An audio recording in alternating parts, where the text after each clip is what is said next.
दोस्तों नमस्कार, स्वागत है आपका यूट्यूब चैनल एबी टेक में।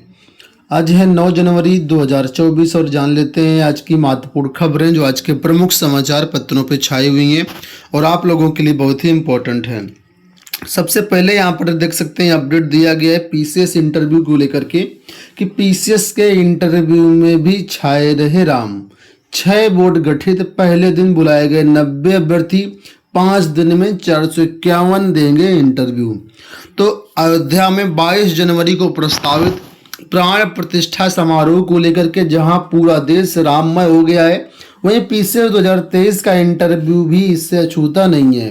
सोमवार से शुरू हुए इंटरव्यू के पहले दिन सवालों में भी भगवान राम छाए रहे।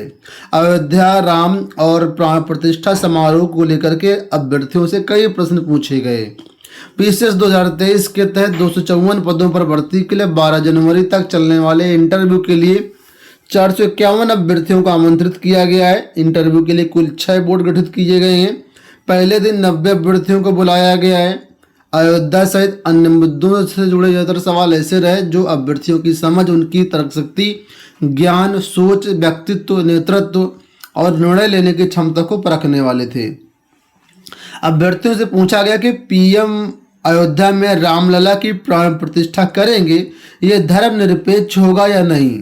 यह भी पूछा गया कि देश की अर्थव्यवस्था में सुधार के लिए राम मंदिर की क्या भूमिका होगी और पूर्व में बनाए गए मंदिरों की अब तक क्या भूमिका रही है।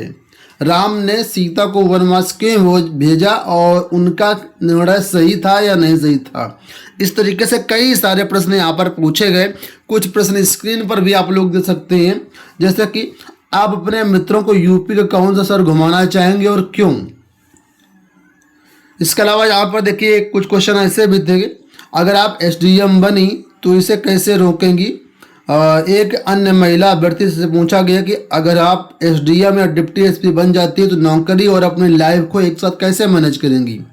प्राथमिक विद्यालय में एक महिला शिक्षक और एक अभ्यर्थी सवाल पूछा गया कि अगर आप प्राथमिक विद्यालय में शिक्षक हैं तो बच्चों को पढ़ाने के लिए कुछ ऐसे तरीके बताएं जो रोचक हों।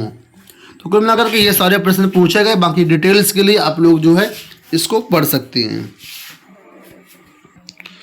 यहाँ देखो अपडेट है कि पुरानी पेंशन के लिए भूख हड़ताल पर बैठे रेलकर्मी। न्यू पेंशन स्कीम के विरोध और पुरानी पेंशन बहाली की मांग को लेकर के उत्तर मध्य रेलवे की 2 मान्यता प्राप्त यूनियन के बैनर तले जो है रेलकर्मी भूख हड़ताल पर बैठ गए हैं। नॉर्थ सेंट्रल रेलवे एम्प्लॉइज संघ के पदाधिकारियों के साथ रेलकर्मी प्रयागराज जंक्शन के सिटी साइड में भूख हड़ताल पर बैठे, तो वहीं North Central Railway Men's Union के बैनर तले तमाम संगठनों से जुड़े कर्मचारी एवं रेल कर्मियों ने डीआरएम ऑफिस के पीछे मेंस यूनियन के मंडल कार्यालय के समय भूख हड़ताल की। तो यहाँ पर पुरानी पेंशन बहाली की मांग को लेकर के रेल कर्मी के 2 संगठन जो हैं ये अलग अलग जो भूख हड़ताल पर बैठे हैं। एनसीआर के दोनों मान्यता प्राप्त संगठनों के बैनर तले 11 जनवरी तक है क्रमिक भूख हड़ताल। यूपी बोर्ड के बारे में देखिए अपडेट है कि एडेड छोड़ निजी कॉलेजों को बनाया गया परीक्षा केंद्र। यूपी बोर्ड की हाईस्कूल इंटरमीडिएट परीक्षा के केंद्र निर्धारण में जमकर मनमानी की गई है।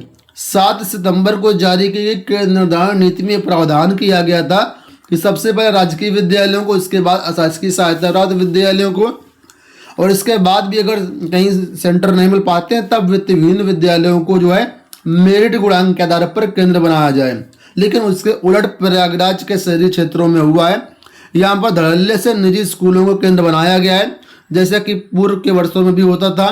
स्पष्ट है कि नीति बनाने का कोई फायदा नहीं हुआ है। यहाँ तक कि राजकीय और एडेड स्कूलों का सेंटर काट करके प्राइवेट स्कूलों को सेंटर बनाया गया है। चलिए बात करते हैं हम लोग अगली अपडेट के बारे में। तो ये आप लोग जानते हैं यूपी बोर्ड की परीक्षाएं होने वाली हैं। सबसे पहले प्रैक्टिकल परीक्षाएं होंगी, तो उसी के लिए यहाँ पर देखिए शिक्षकों का डेटा मांगा गया है। लगा कि यूपी बोर्ड की हाई स्कूल और इंटरमीडिएट परीक्षा के लिए माध्यमिक विद्यालयों के शिक्षकों का डेटा अपडेटेड मांगा गया है। 25 जनवरी शुरू हो रहे इंटर की प्रैक्टिकल परीक्षाओं में शिक्षकों की ड्यूटी लगाने में अपडेट सूचना से मदद मिलेगी।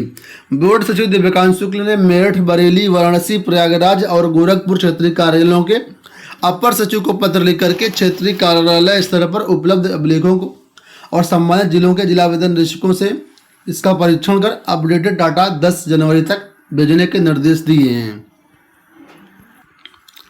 पॉलिटेक्निक प्रवेश परीक्षा को लेकर के अपडेट है कि इसके लिए आवेदन प्रक्रिया शुरू कर दी गई है। आप लोग देख सकते हैं कि 2024-25 के लिए पॉलिटेक्निक प्रवेश प्रक्रिया शुरू कर दी गई। प्रदेश भर के राजकीय अनुदानित और निजी कॉलेजों में जो भी सीटें हैं उनके लिए आवेदन सोमवार से शुरू हो गए हैं। 16 मार्च से 22 मार्च के बीच इसकी परीक्षा जो है प्रस्तावित है और 2 अप्रैल को इसका परिणाम जारी किया जाएगा। तो कोरोना के बाद से पॉलिटेक्निक का सत्र बेपटरी हो गया है। पिछले वर्ष तक अप्रैल माह से एडमिशन शुरू हुए थे, जिस कारण सत्र लेट होता था। इस साल इसको जनवरी में शुरू कर दिया गया है और समय से अब जो सत्र लाने की तैयारी है। देखो यहाँ पर अपडेट के बुंदेलखंड प्राधिकरण में 1008 पदों पर होगी भर्ती। योगी सरकार नव सृजित बुंदेलखंड औद्योगिक विकास प्राधिकरण में विभिन्न श्रेणियों व विभिन्न वेतनमान में 1008 पदों पर भर्ती करेगी। सरकार ने इतने पदों का सृजन कर दिया। सबसे ज़्यादा 219 पद मिनिस्ट्रियल स्टाफ में रखे जाएंगे। तो एक बड़ा मौका है, यहाँ पर सभी प्रकार के पद रहेंगे। पदों की डिटेल्स यहाँ पर आप लोग देख सकते हैं कि किस किस पद में कितने कितने जो हैं आपको देखने को मिलेंगे। बाकी एक अच्छे पद होते हैं, तो आप लोग इसके लिए रेडी रहिएगा। बिहार शिक्षक भर्ती TRE-2 को लेकर के देखिए अपडेट है। कल भी हमने शाम को एक वीडियो बनाया था जिसमें हमने आपको बताया था कि इसके जो अंक है जारी कर दिए गए हैं। अगर आपने बिहार शिक्षक भर्ती की परीक्षा दी है तो आप लोग अपना स्कोर कार्ड और अपना मार्कशीट देख सकते हैं। सभी छात्रों के अंक जारी कर दिए गए हैं। लेट नाइट जो इसका लिंक एक्टिवेट कर दिया गया है और अगर किसी को संशय है तो आप लोग इसमें अपने मार्क्स जा करके देख सकते हैं। अगर किसी की तरह की आपत्ति है तो 13 जनवरी तक वेबसाइट पर आपत्तियां भी डाल सकते हैं। उन्होंने बताया कि पूरा रिजल्ट में अभी समय लगेगा। रिजल्ट जारी होने के पहले शिक्षा विभाग से वार्ता होगी। देखिए कल हमने ये वीडियो बनाया था जहां पर लेटेस्ट कमेंट मैंने इसके उठाए हैं, तो आप देखेंगे इसमें कई सारे छात्र कह रहे हैं कि यहाँ पर हमारे मार्क्स कम हो रहे हैं। देखिए लिखा हुआ है कि मेरा फाइनल आंसर OMR से 68 हो रहा है लेकिन 65 दिखा रहा है। ये कहना धनंजय सिंह का। इसके बाद यहाँ पर ये देखिए एक यूजर है जो कहते हैं कि मेरे मार्क्स कम हो गए। इसके बाद ये AFCET अकेडमी जिन्होंने कहना भाई मार्क्स 1 नंबर कम दिखा रहा है, कंप्लेन कैसे करा जाए। तो देखिए ज़्यादातर छात्रों के मार्क्स यहाँ पर कम दिखा रहा है।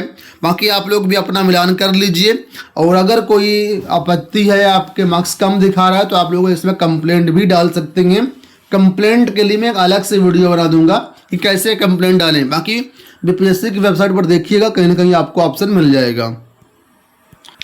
देखिए यहाँ पर अपडेट है कि 4 साल वाले B.Ed से चमकेगी किस्मत। न्यू एजुकेशन पॉलिसी के तहत हुआ अहम फैसला। लिखा हुआ है कि नई एजुकेशन पॉलिसी के तहत हायर एजुकेशन में कई बदलाव किए जा रहे हैं। नए कोर्स सिलेबस में शामिल हो रहे हैं। न्यू एजुकेशन पॉलिसी के तहत अब एक अहम फैसला लिया गया कि देश में 2 साल का B.Ed 4 साल का होगा। नए सत्र से 4 साल का B.Ed कोर्स शुरू करने की तैयारी है। शुक्रवार को इस संबंध में 2 वर्षीय स्पेशल B.Ed कोर्स पर भी भारतीय पुनर्वास परिषद ने रोक लगा करके 2024-25 से सिर्फ 4 वर्षीय कोर्स को मान्यता देने की बात करी है। लेकिन प्राइवेट कॉलेजों में इस कोर्स को लेकर के ऊहापोह की स्थिति बनी हुई है। तो 4 वर्षीय जो कोर्स होगा इससे काफ़ी सारे फायदे होंगे और अब आने वाले टाइम पर 4 वर्षीय B.Ed कोर्स ही चलेगा। यहाँ देखो अपडेट है कि अग्निवीर वायु भर्ती को आवेदन 17 से। भारतीय वायुसेना ने अग्निवीर भर्ती 2024 के लिए आवेदन की अधिसूचना जारी कर दी है। अग्निवीर भर्ती वायु के लिए 17 जनवरी से 6 फरवरी तक वेबसाइट पर जाकर के आप लोग आवेदन कर सकेंगे। ऑनलाइन परीक्षा 17 मार्च को करवाई जाएगी। तो जो भी अभ्यर्थी अग्निवीर में जाना चाहते हैं वो यहाँ पर शामिल हो सकते हैं। इसके लिए न्यूनतम 50% अंक और अंग्रेजी में 50% अंक आना जरूरी है इंटर में। ठीक है, तो इंटर जो भी पास अभ्यर्थी हैं तो वो लोग यहाँ पर गणित विषय के वाले गणित भौतिक अंग्रेजी के साथ तो आप इसमें आवेदन कर सकते हैं। दोस्तों ये हो गई आज की सारी सूचनाएं। उम्मीद करेंगे वीडियो आपको पसंद आया होगा। इस वीडियो में इतना ही। धन्यवाद।